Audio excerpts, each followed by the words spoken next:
my WWE Bragging Rights 2009 pay-per-view review.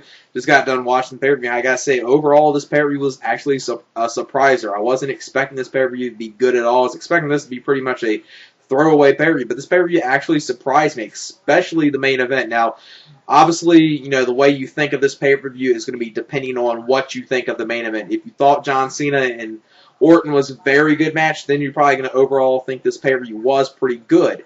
If you dislike the main event, then obviously you're going to have a different opinion of this pay-per-view. But in my opinion, the main event surprisingly delivered. It was a very good match. Definitely glad that they finally delivered a good match on pay-per-view. They had a good match at Bragging Rights, Orton and Cena, but that was not a great match. It was just good. This match on this pay-per-view, I would say, was up in the level of being a great match. Probably one of WWE's best matches of this year, other than Undertaker and Shawn Michaels from WrestleMania. Is probably one of the top matches of the year for mainstream wrestling. The opening matchup was John Morrison versus The Miz, U.S. Champ versus IC Champ. It's first match of the Bragging Rights matches they got on this pay-per-view for. I guess they didn't announce this ahead of time, but the winner of, you know, whichever brand wins a trophy. You know, not only they get Bragging Rights, but they get a trophy for their victory as well, whichever brand wins. And they announced that at the beginning. This was a pretty good opener with John Morrison and The Miz. Good back and forth action. Really enjoyed it.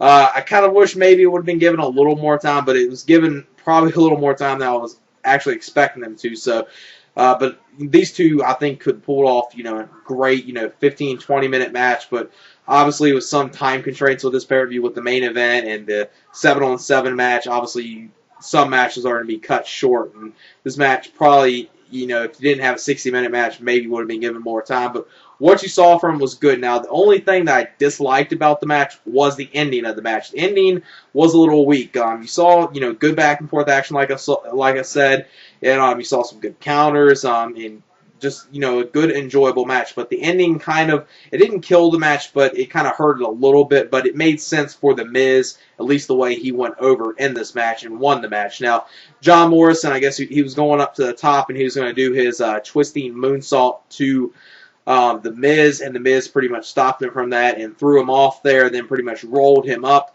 And some people probably say a weak ending, which I will agree, but overall I think the match was enjoyable. I would still give it, 3 stars. What they did in there was pretty good. The next matchup was the Raw Divas versus the Smackdown Divas, with the Raw Divas representing the Raw Divas was Melina, Kelly and Gail, and representing the Smackdown Divas was Michelle McCool, Beth Phoenix, and Natalya Neidhart. And this was, a good women's match. I actually enjoyed this women's match. Started off pretty good with Beth Phoenix and Gail Kim. They did some good stuff against each other. Then pretty much after that, for a couple minutes within the match, you saw Kelly get tagged in for the Raw Divas, and pretty much SmackDown Divas pretty much dominated her for a little bit. Then she kind of finally overcome it. Then Melina got in there. And then the end of the match comes when Beth Phoenix hits the Glam Slam to Melina for the win for the SmackDown team. So it's 1-1 with Raw versus SmackDown in the evening. And it was a pretty good women's match. Pretty much all of them delivered pretty good in this match. 2 3/4 stars. I actually really enjoyed this women's match. Then the next matchup was the first of the world title matches of the evening. This is for the world title on SmackDown. The 4-way with Rey Mysterio versus CM Punk versus Undertaker versus Batista. And what they did in this match was enjoyable. I mean, I'm still going to give this match, 3 stars, or 2 3/4, 2 3 stars. Probably I'll give it 3 stars because I did enjoy what they did in here, but it was a fairly short match. Now, just speculating here, but yeah, you got to kind of question, some of the matches since Taker's been champion or been coming back, he's had fairly short matches, so I got to kind of say, even though they might have had some time constraints with this pay-per-view, you got to kind of question maybe this match was cut a little short due to Undertaker kind of battling some injuries, but still you saw some good stuff in here. Batista and Undertaker, they always have good chemistry. They did some, solid stuff in this match. The only disappointing thing in this match was you didn't really get to see Rey Mysterio and CM Punk really go at it. Maybe they're saving that for a bigger pay-per-view since they know them two could put on an excellent match with each other. I would really love to see them two against each other. But what they did in here, they really didn't do anything at all. There was a couple things they did, but really the only, thing that really stood out that they did was CM Punk delivering the go to sleep to Rey Mysterio. And the end of this match comes when Batista goes for the Batista bomb on Undertaker, hits it. 1-2, looks like he's going to get the victory. Rey Mysterio pretty much breaks it up, and Rey Mysterio pretty much costs Batista the title within this match, and they lead to something after the match with Batista and Rey Mysterio. I'll get to that after I talk about this match. Then Undertaker ends up hitting after a couple all four of them keep battling back and forth. At the end of it, you see CM Punk and Rey Mysterio, they pretty much both get thrown outside the ring. Ends with Batista and Undertaker going back and forth. Undertaker hits the tombstone pile driver onto Batista, so surprisingly, the Batista actually takes the fall in this match, and Undertaker does retain the championship. But what they then after the match, you see Todd Grisham come in there interviewing Batista and Rey Mysterio, pretty much asking them, what do you think of you're not winning the title, not being able to pick up the victory, and pretty much Rey Mysterio is pretty much like, we came close. We came very close. Then Batista gets on the mic, pretty much says, "What do you mean we? You mean I came close, not we?" And then pretty much, as soon as you saw Todd Grisham come in here, it was very predictable you're going to see Batista beat down Rey Mysterio. But I would say it was played off pretty good, even though it was very predictable. Then Batista pretty much gets on the mic, says he's going to knock Rey Mysterio's head off. Then does a running clothesline to Rey Mysterio, then throws him outside the ring, then grabs Rey Mysterio by the throat. Rey Mysterio's pleading, don't do this, don't do this. Then Batista pretty much grabs him by the throat, picks him up, and slams him into the guardrail, and very sick spot right there, and is played off very well by both of them.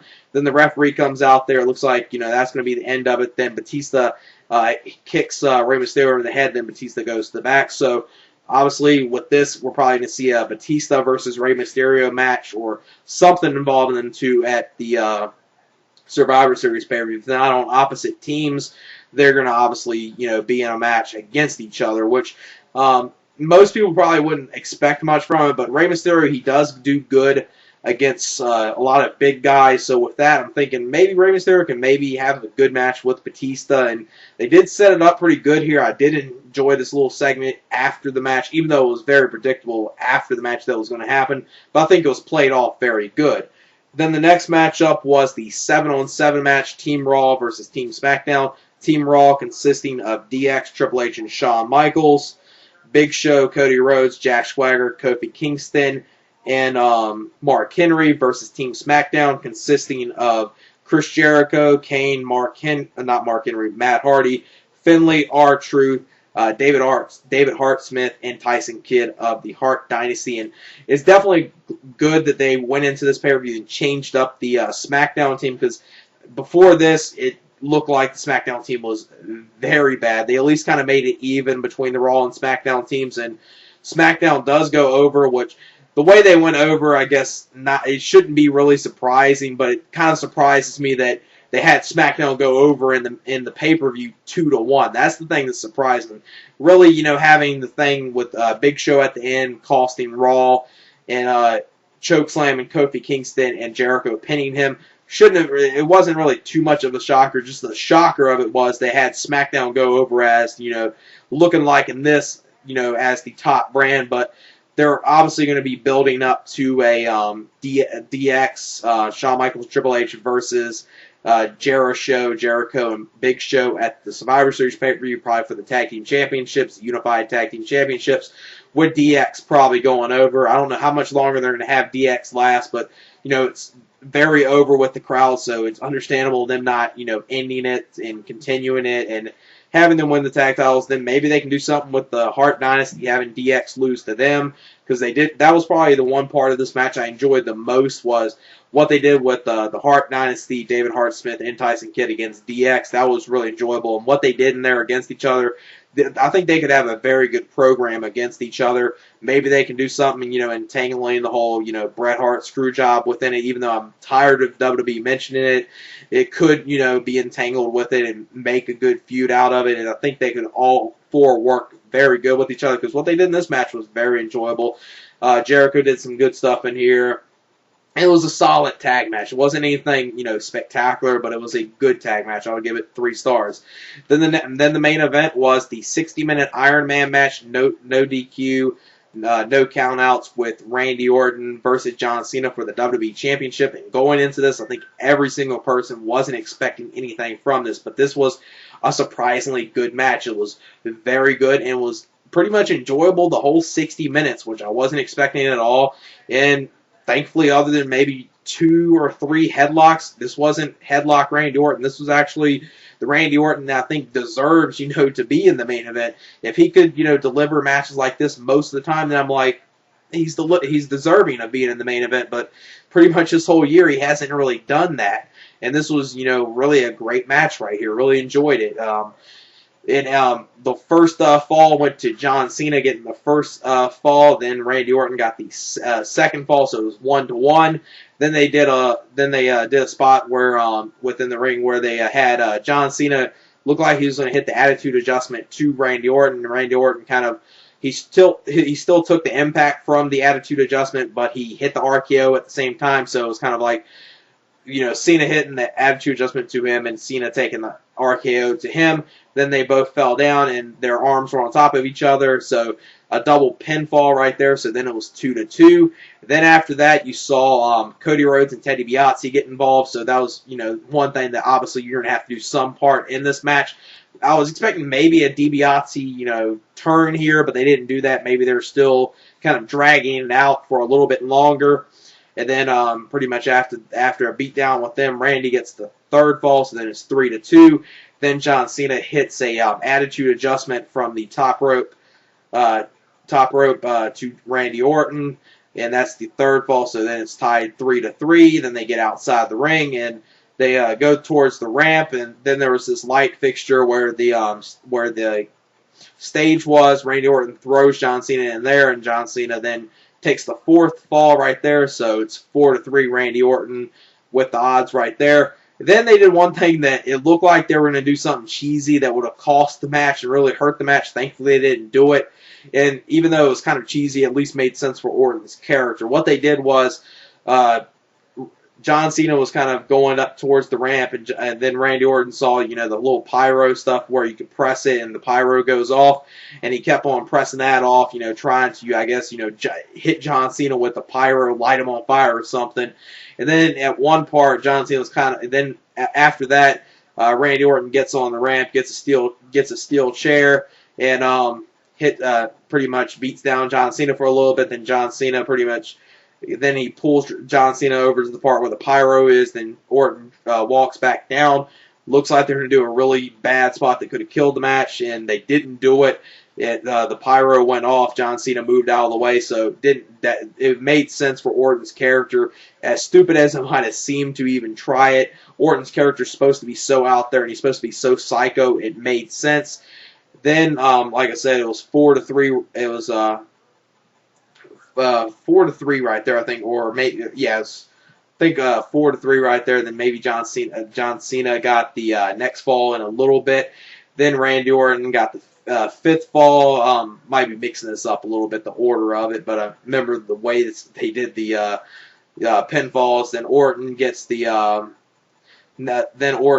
fifth pinfall after hitting a DDT from the ring apron to the floor to John Cena. So then it's 5-4 right. Then it's 5-4 right there. Then you don't really see a pinfall for the next 10 or 11 minutes. Right there, it was pretty much at the between the 19 or 21 minute mark left within the match. Then you didn't see, like I said, another pinfall until about another probably 8 to 10 minutes within the match. They pretty much brawl through the crowd a little bit. Randy Orton's pretty much just running scared. Pretty much just wants to have the clock run down. Then John Cena gets the fifth fall after hitting a attitude adjustment from the ring steps through the ring announcer table. So then it's tied 5-5 right there. Then the way they ended this match was very good, and it was very well booked, I would say, the ending. The ending came where about 50 seconds within the match, 45 seconds roughly left within the match. Orton is pretty much put in the STF from John Cena, and he stayed in there for about 35, 40 seconds. Then he finally taps out with about 5 seconds left. So John Cena is the new WWE champion. He wins 6 falls to 5 in a very, very good 60-minute Iron Man match. A whole lot better than I was expecting. I wasn't expecting much from it at all.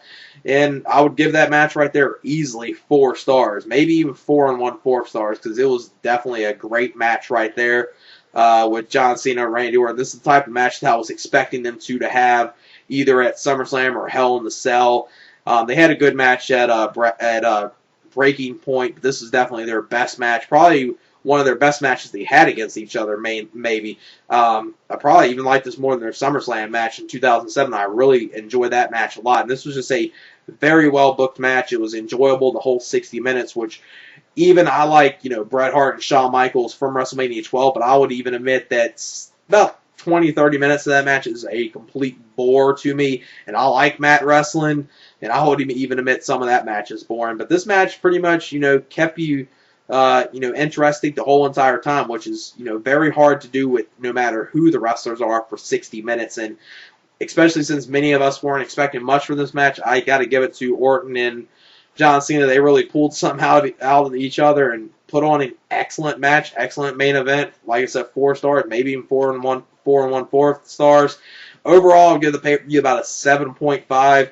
It's kind of on the category of being a good pay-per-view, but not a great pay-per-view, since pretty much other than the main event, everything else was just solid matches, but nothing bad at all in this pay-per-view. So I would say definitely check out the Iron Man match. If you check anything out in this pay-per-view, check out the Iron Man match, because it was a very good match. I would highly recommend that. That's probably WWE's second best match they've had this year.